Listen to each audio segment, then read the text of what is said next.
Buenos días, vamos a ver, bueno, hola. En términos generales vamos a hablar sobre el mercado de consumo y también sobre el comportamiento del consumidor en dicho mercado. El mercado obviamente es la interrelación de oferta y demanda, pero eso, al encontrarse el ser humano en ese contexto, tiene diversas formas de interacción, toma de decisión. Por esto surgen entonces los comportamientos de compra. El consumidor frente a un producto, frente a diversos productos, frente a un contexto, frente a una estacionalidad, frente a una necesidad, frente a un estatus, va a tomar determinados comportamientos dependiendo sea el caso. Por lo tanto, en esta sesión abordaremos un poco sobre lo que es el modelo de comportamiento, las características que afectan a ese comportamiento, los tipos de comportamiento que pueden ejecutar y algo de los procesos de gestión de compra del mercado, pues, de los consumidores. Cuando hablamos de modelo de comportamiento, debemos definir primero, es un comportamiento de compra del consumidor final, son los individuos de un hogar, es el comprador del hogar el que habitualmente hace la gestión. Hay muchos productos de consumo que no los compramos todos, los compra el que va a hacer el súper, el que define cuándo comprarlos. Y ese es el principal comprador del hogar, pero no el consumidor. Los consumidores del hogar, que puede ser papá, mamá, etcétera, y a lo mejor el que hace el supermercado es una tía, o el que hace la mamá, o el que hace el papá, va a tener una interacción diferente, la forma de gestionar el mercadeo dependiendo del tipo de consumidor. Hay quienes dentro de la casa prescribimos que comprar, pero no lo compramos. Y el mercado de consumidores son todos aquellos que están sujetos a la acción de los compradores. Es decir, que puede existir compradores eh, primarios y puede existir aquellos que consumen los productos que compran los compradores primarios. Cada uno va a tener su nivel de envolvimiento en la relación del comportamiento del comprador o de la familia, si fuese el caso. Por lo tanto, si lo viésemos en la perspectiva sistémica, donde hay un entorno, después como que dentro de la cabeza del comprador hay una caja negra que impide saber qué está pasando allá, y al final lo que podemos ver es la respuesta del comprador, ¿compró o no compró? De allí la importancia que tiene el marketing para poder trabajar prospectivamente y predictivamente en esa supuesta caja negra, que son las características del comprador y ese proceso de toma de decisión. Muchos de los aspectos que vamos a estar tratando aquí a lo largo de esta sesión van a ser para eso, para definir qué hace que la gente compre. Y por eso evitar pensamientos no profesionales, no técnicos, alejados del mercadeo y no científicos.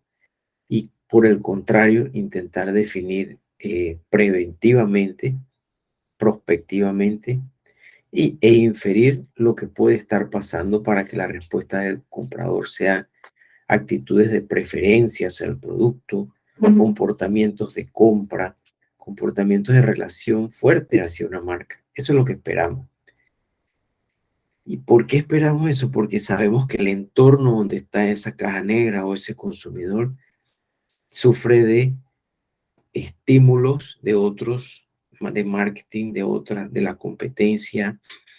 El producto nuestro y el producto de la competencia están en una constante dinámica de desarrollo competitivo. Los precios suben, bajan, se mantienen, son importantes. ¿Dónde está expuesto el producto? ¿Cómo se está distribuyendo? ¿Cuál es su promoción? y también aspectos económicos, tecnológicos, sociales o culturales que cambian, pueden ser reales, eh, gestores del cambio de la toma de decisión. Cuando vemos estos factores que influyen en el comportamiento ordenadamente, no como un proceso como lo vimos en antes, que hay un entorno, una caja negra y una conducta. Cuando vemos lo que afecta al consumidor o comprador desde lo más externo hasta el centro, vemos una cadena, una secuencia de factores que influyen en el comportamiento del consumidor. Lo cultural, pertenecer a una cultura, a una subcultura de un país y a una clase social afecta al comprador. Lo social, ya estamos dentro de esa cultura, pero en la sociedad también nos da un marco de referencia. No, la familia nos forma hacia consumir X o Y producto preferentemente. O tenemos un estatus social de determinado nivel de la sociedad que nos lleva a dirigirnos a uno o dirigirnos a otro producto. Luego caemos en otros factores influyentes que son los personales. La edad de la persona, la etapa del ciclo de vida, a qué se dedica, su ocupación, la misma situación económica del momento, el estilo de vida, por ende, los valores, la personalidad y el autoconcepto de la persona también influyen en el comportamiento del consumidor. Cuando pensamos que ya estos eran todos, los culturales, los sociales, los personales, caemos en unos más interesantes, que es la perspectiva de los factores psicológicos. Hay una motivación o actitudes hacia la vida que nos lleva a consumir X o Y. La percepción, que es una realidad. Percibimos algo por nuestros sentidos. Eso es lo que se va a convertir en nuestra realidad.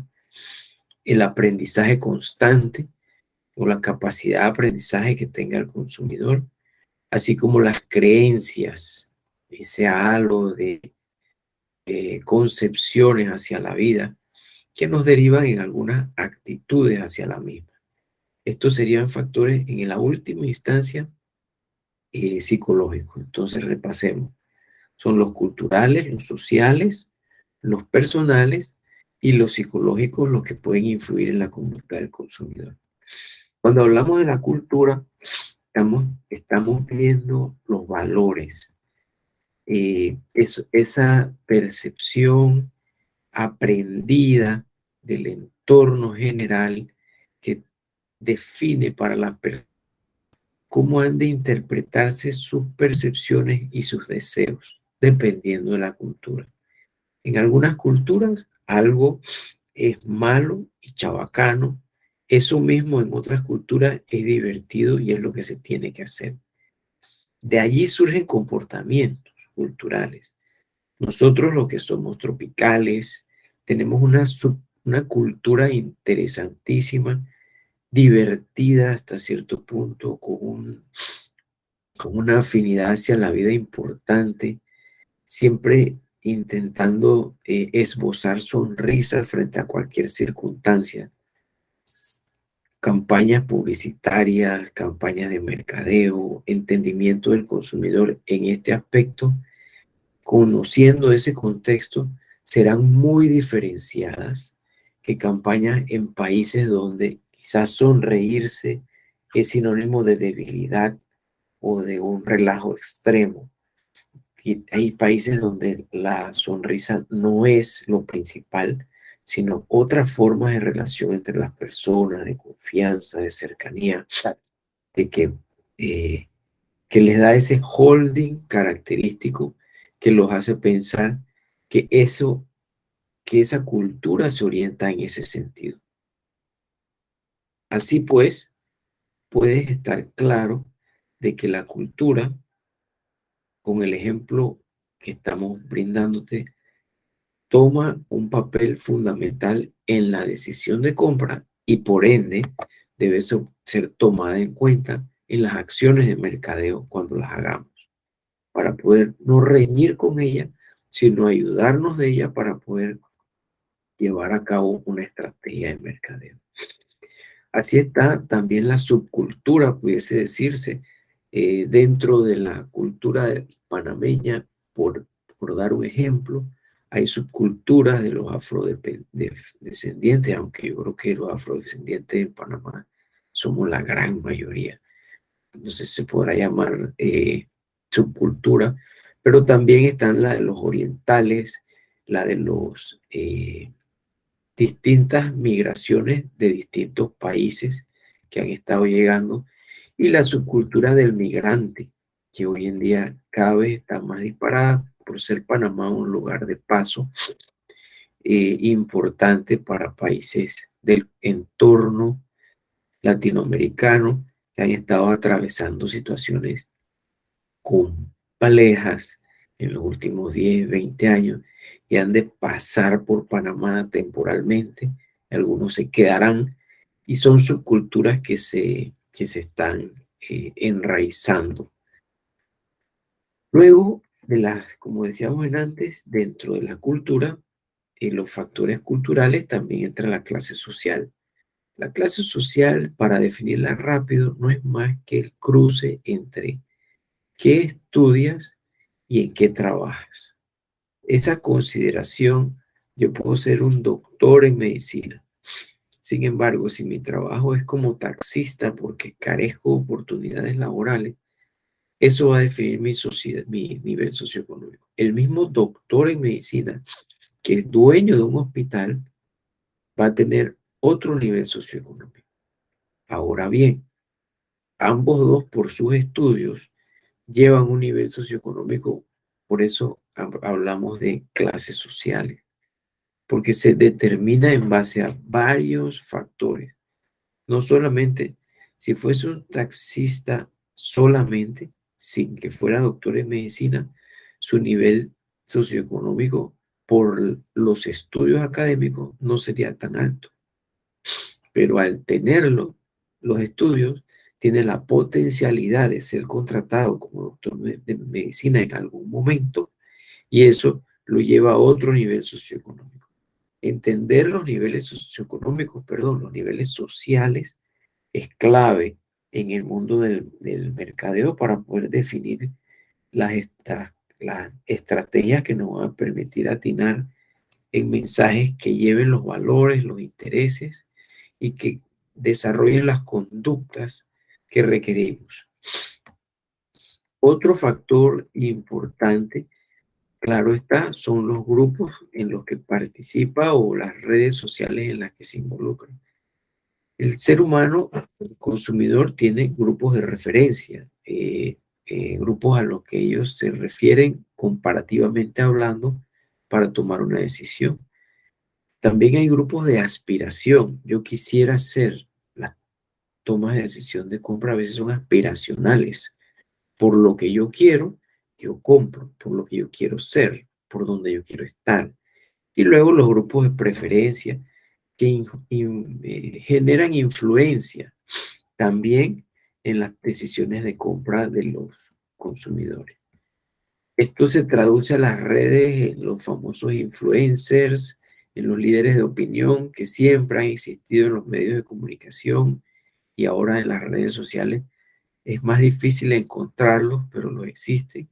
Y pueden ser personas que representen marcas o pueden ser solapadamente artistas de la televisión o del mundo de la música que ejercen de alguna manera influencia en que haya un marketing hacia una dirección u otra dirección. Y sobre todo el concepto de los influencers hoy pega mucho para conducir conductas de los consumidores. Las redes sociales, por ende, y las redes ya las que hoy conocemos como redes sociales, que son casi todas redes de tipo cibernética, o sea que realmente nos comemos el término en línea, pero son redes sociales en línea. Llámese Twitter, Facebook, Instagram, TikTok, etcétera. Redes, bueno, no sé si YouTube. Son lugares donde uno se relaciona con más o menos interacción con otros recibiendo o entregando contenidos. Anteriormente a las redes sociales como las conocían, existían redes sociales físicas, obviamente, presenciales. Hoy, redes sociales en línea. Los factores sociales, como por ejemplo la familia, de qué familia vengo, a qué club pertenezco, me dan un rol en la sociedad. Y ese rol en la sociedad, soy de un gremio en particular. Ese rol en la sociedad me da un nivel de estatus y ese nivel de estatus me orienta hacia la toma de decisión de determinado producto. Y se diga la edad y el ciclo de vida de las personas. Ya saben ustedes que lo que consume un abuelito en términos de zapatillas no es lo mismo que consumir una persona de 50, 60 años, ni tampoco lo que consume uno de 40 y mucho menos un joven adolescente. Hay características entonces que hacen esenciales que el ciclo de vida sea clave para poder posicionar o entender la conducta del consumidor.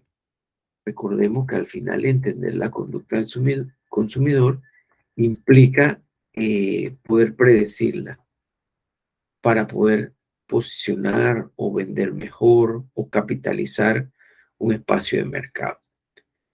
Eh, la ocupación que puede tener la persona obviamente va a influir en la capacidad de compra, si es por el lado económico, y también en las preferencias, ¿no? Alguien que se dedica al trabajo manual como profesión tiende a visitar establecimientos que venden productos de esto y luego dentro de ese contexto puede comprar o relacionarse en su comportamiento de consumidor.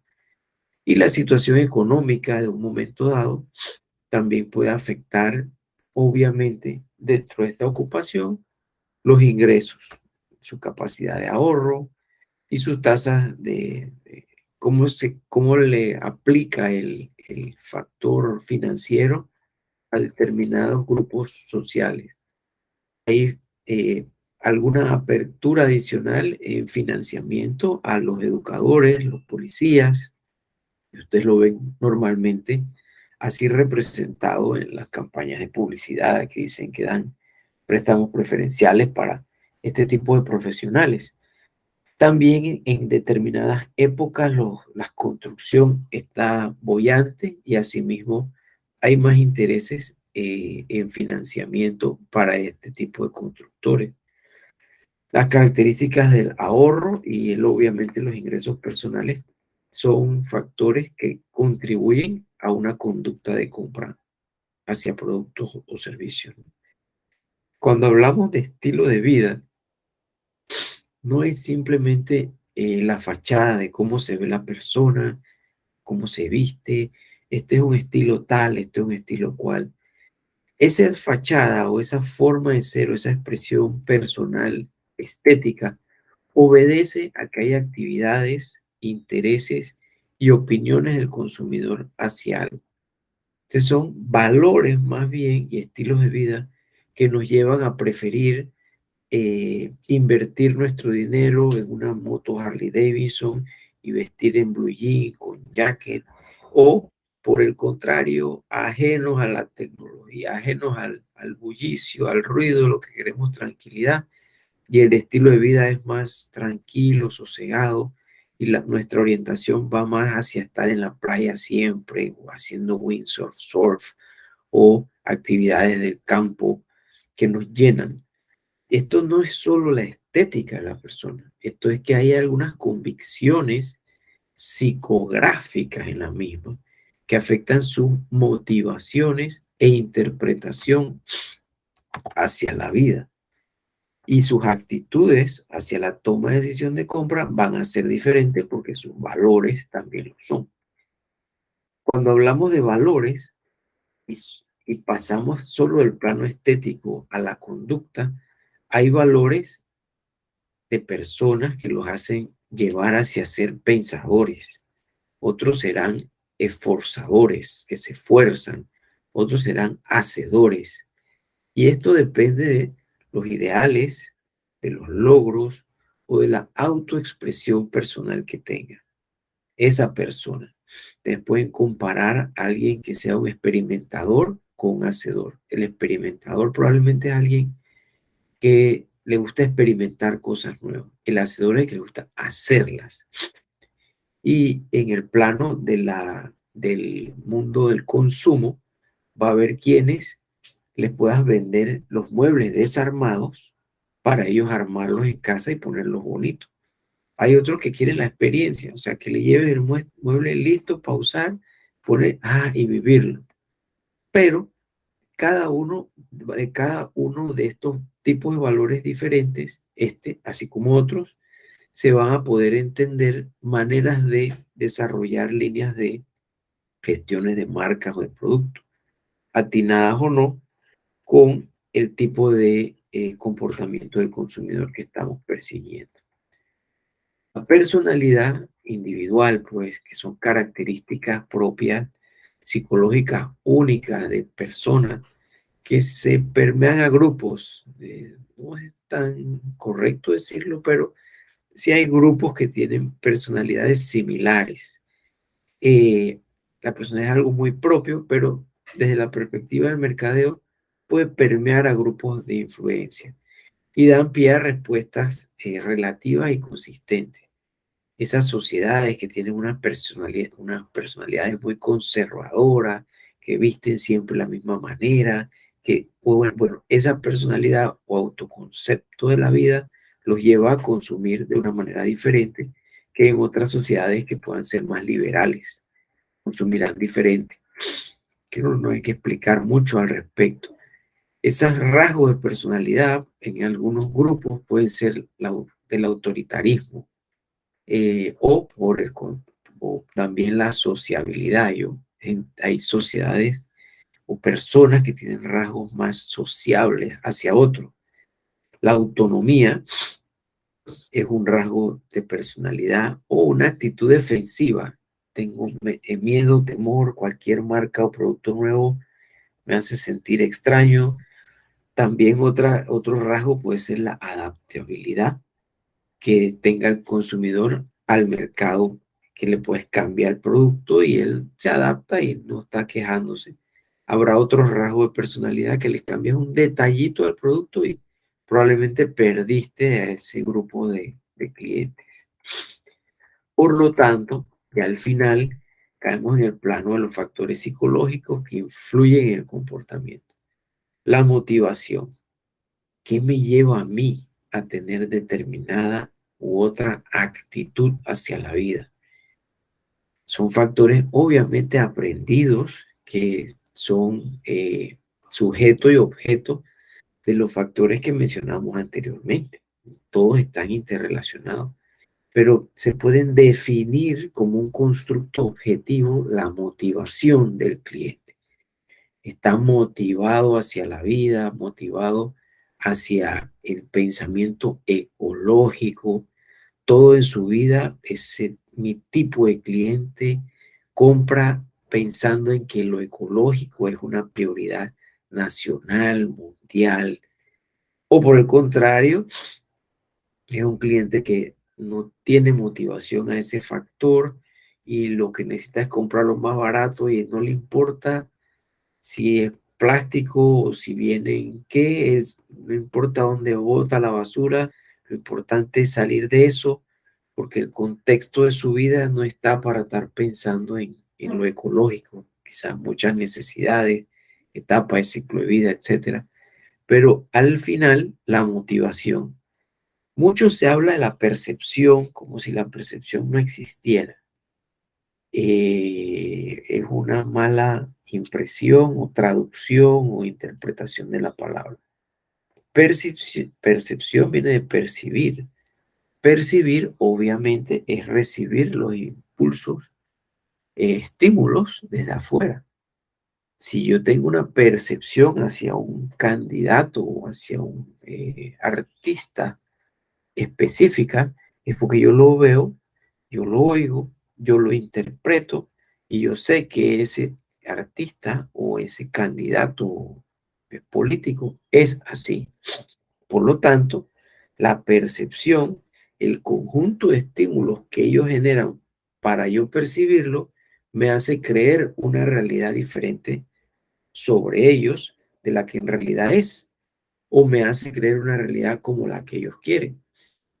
Por lo tanto, entiendan el concepto de percepción como en su debido contexto, así como lo estoy explicando cuando hablan de mercadeo. El aprendizaje, obviamente, el ser humano todos los días aprendemos algo.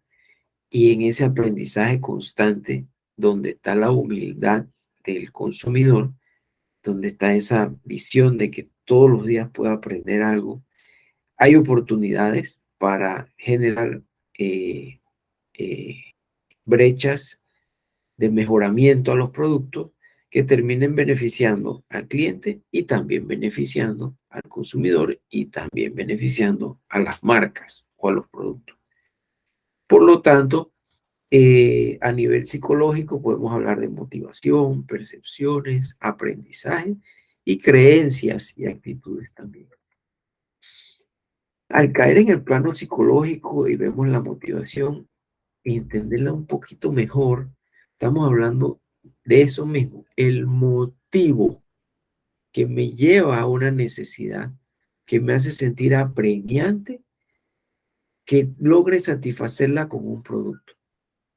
Esa motivación que me hace sentir que yo debo moverme hacia algo para satisfacer una necesidad es oculta, no está a prima facie, no está a la vista. Cuando compramos un automóvil de lujo y nos sentimos bien, probablemente la motivación es la seguridad.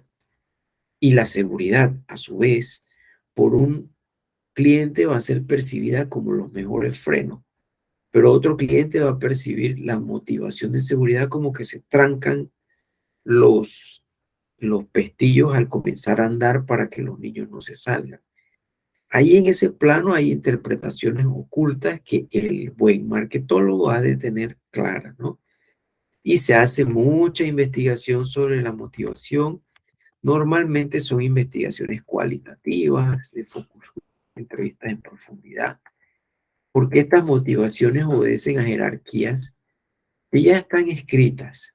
Hay unas primeras motivaciones que son las fisiológicas, son necesidades de sí o sí. La uno y la 2 las tienes que hacer, pero más que la uno y la 2, el hambre y la sed.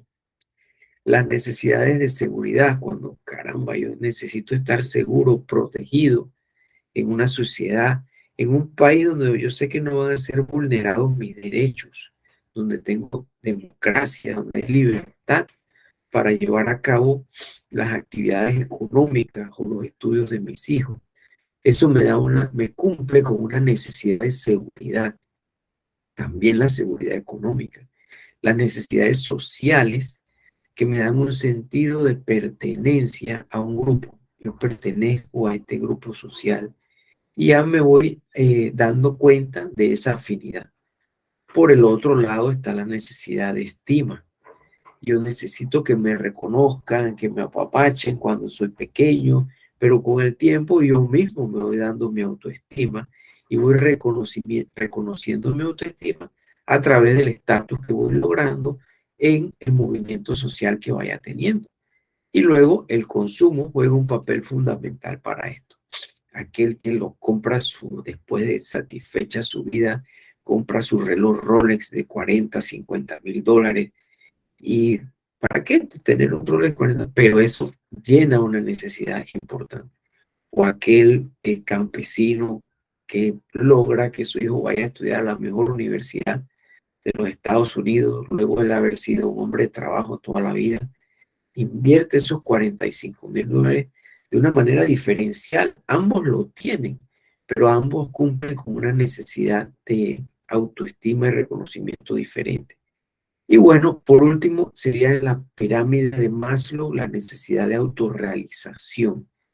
Cómo yo logro autorrealizarme y desarrollo en la vida. Cada una de estas factores implican movimientos diferentes en la estrategia de mercadeo, porque hay productos que van a trabajar a cada nivel, marcas que van a trabajar a cada nivel o, o trabajan diferencialmente en cada uno de ellos. La percepción, que puede llegar a ser una distorsión de de lo que uno realmente está viendo, puede llevarme a tener una atención selectiva o puede obligarme a retener selectivamente una parte del mensaje.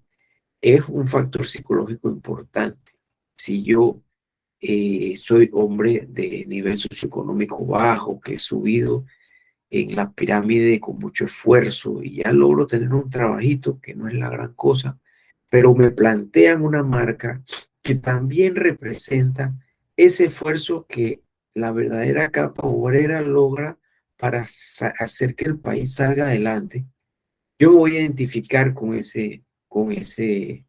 la percepción mía va a ser selectiva y esos factores del producto van a ser los que me van a convertir en un seguidor del producto. Porque dentro de mí está la identificación de que yo percibo lo que es como para mí, lo que se parece a mí.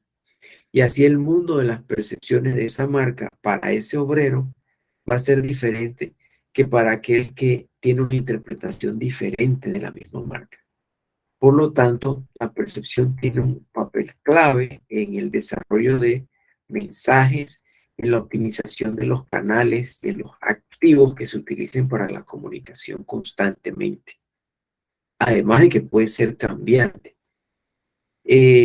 Por eso es importante al momento de entender el comportamiento del consumidor, saber sobre la percepción.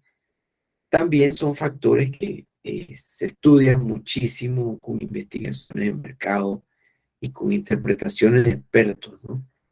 Los factores psicológicos, por ende, que llevan a estos tipos de atención selectiva, retención, mueven psicológicamente el mensaje para posicionarnos a través de los temores, de repente producto, satisfacción, realización, esas afinidades que pueden llevar a convertir a cualquier consumidor en un fanático de una marca, porque le llenan los espacios de aprendizaje. Estos espacios de aprendizaje pueden ser producto de impulsos, estímulos, o simplemente porque existe una respuesta o un reforzamiento del aprendizaje. Hay ciertas costumbres nacionales, por ejemplo, salir, ir a la misa, después ir al cine, salir, ir al cine, después ir a comer. Hay como un ritual de fin de semana en la familia. Ese ritual se aprende, se mantiene. Dentro de ese ritual pueden entrar oportunidades para marcas y productos claves del mercado. Y eso debería de ser un factor importante a tomar en cuenta y a conocer muy bien de los consumidores. Como este puede haber otros, no es el único el ritual de fin de semana.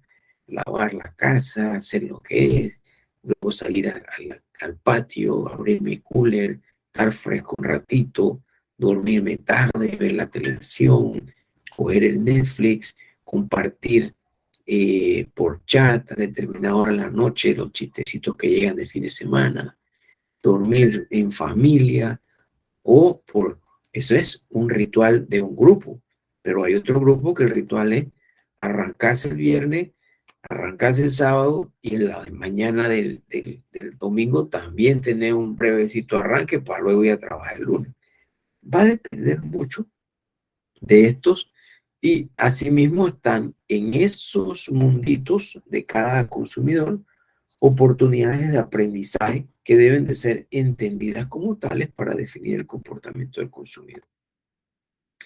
Por ende, las creencias, como son la fe, las opiniones, ese mundo panteísta donde todo es Dios, o el mundo donde hay un Dios castigador, conocimientos sobre la historia de los países, o totalmente desconocimiento de lo que pasa, me van generando opiniones que me hacen de la vida un marco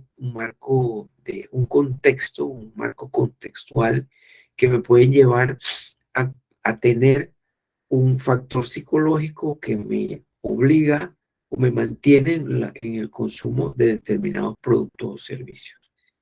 La ropa conservadora en determinados países es clave. En otros lados, la ropa puede ser mucho más libre, hasta en mismos países, pero en diferentes ciudades. La gente puede vestir más ligeramente y no es percibido como si fuese eh, en diferentes contextos. Por ejemplo, una profesora de universidad que sale en chancletas y en bikini a la calle, eh, visto en el área de la cinta costera, a lo mejor no se vería muy bien. Pero la misma profesora en el contexto de Bijao o de una playa Coronado es otra cosa diferente. O sea que el consumidor, dependiendo del lugar donde está, también puede cambiar en cuanto a sus conductas y su forma de expresión hacia el consumo. Por todo lo anterior, entonces, las actitudes quizás son ya el meollo del asunto y hay que entenderlas muy bien. Esa actitud hacia la vida que nos setea la computadora de los sentimientos y nos hace ver relativamente constante que eso es bueno, es malo, me gusta, no me gusta. Hay actitudes que se experimentan con las películas que vemos en el cine o en la casa de chistes. Chistes sangrones, duros, difíciles, hasta sangrientos, que salen y nos reímos. Esa actitud, esa tendencia relativamente consistente de reírnos de cosas que le pasan malas a la gente, es una actitud. Buena, mala, no sé, depende del estilo de vida de la persona. Pero así mismo como ustedes lo perciben, a lo mejor no se ríen ya de aquel chiste tan repetitivo de que le tiran un pastel en la cara a la persona y eso es un gran chiste de morirse la risa. Quizás cuando estaban niños sí, era otra actitud hacia la vida. En este caso, hacia la jocosidad. Aplicado eso a los productos, también generan oportunidades interesantes porque conociendo la actitud, no solamente conocemos las ventas, el desarrollo del producto en el pasado, sino que podemos predecir lo que va a pasar en el futuro. Si realmente tenemos medido nuestro cliente y sabemos cuáles son sus actitudes, estos indicadores nos permiten conocer o predecir cómo va a ser el futuro de nuestra marca. Por ende, al llegar a entender todas estas eh, tipos de relaciones de lo general a lo específico al consumidor, ahora llegamos al comportamiento de la compra. El comportamiento de la compra se puede entender cuando controlamos cuál es el nivel de participación o poner hands-on, trabajar en o ayudar para hacer del consumidor versus las diferencias significativas que tiene el producto. Hay productos que son muy diferentes a otros productos del mercado. Un carro eléctrico ahorita en Panamá es muy diferente que otro producto del mercado. Necesita una alta participación para poder comprarlo. Si fuese ese el caso, el comportamiento de compra, o sea, es fácil comprarlo, no hay que darle mucha vuelta, no hay que entender muchas cosas. Está en un comportamiento de compra que te reduce cualquier disonancia. Tú vas directo al auto y lo compras. Porque es muy diferente y ya tú nada más es plug and play, te montas en él y lo usas. Si tienes la capacidad económica, no tendrías mucho enredo para comprarlo, lo compras. A diferencia de cuando hay diferencias escasas diferencias significativas. Cuando hay escasa diferencia significativa, entonces ya sería la toma de decisión de compra sería diferente.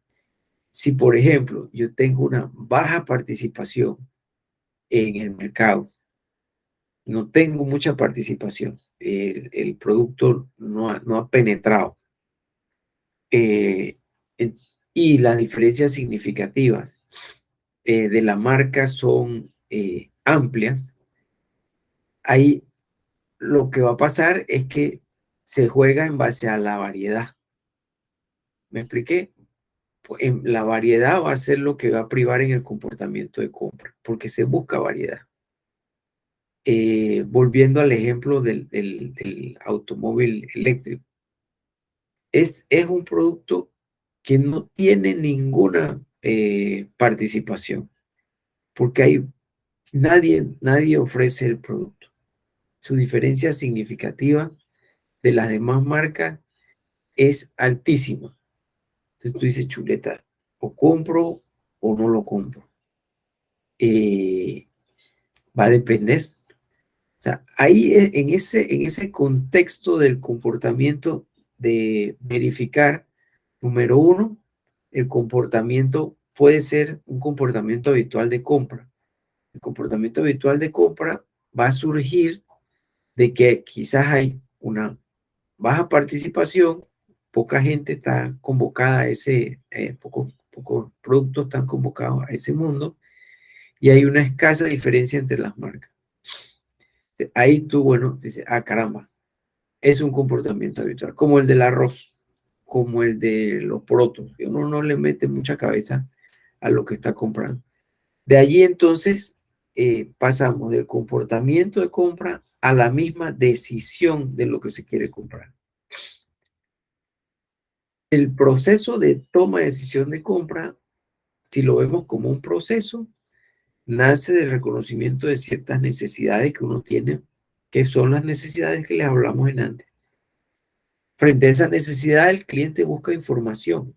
La información, claro, evalúa alternativas para la toma de decisión. De esas alternativas para la toma de decisión, entonces decide comprar. Y luego viene el comportamiento posterior a la compra. Muchos llegamos a fines, compramos y cuando llegamos a la casa, chuleta, estas no son las zapatillas que yo quería. Hay como una disonancia cognitiva. Por eso es importante la publicidad postventa, que se mantenga bombardeando al cliente. Sales del mall, sigues viendo tus letreros del Nike bonitos, viendo la zapatilla, etcétera, en la radio y te convence de que lo que compraste fue bueno, aunque originalmente lo compraste como bueno, te reduce la disonancia. O que cuando compras un automóvil te llamen para hacerte la encuesta y preguntarte cómo estás, cómo te fue, reduce la disonancia y en el comportamiento post-compra también se salvan clientes hacia el futuro. Bueno, me parece que por aquí, por la decisión de compra, deberíamos ir deteniéndonos y después, de repente, podemos retomar en otros momentos esta actividad de aprendizaje. Muchas gracias por el momento y un saludo.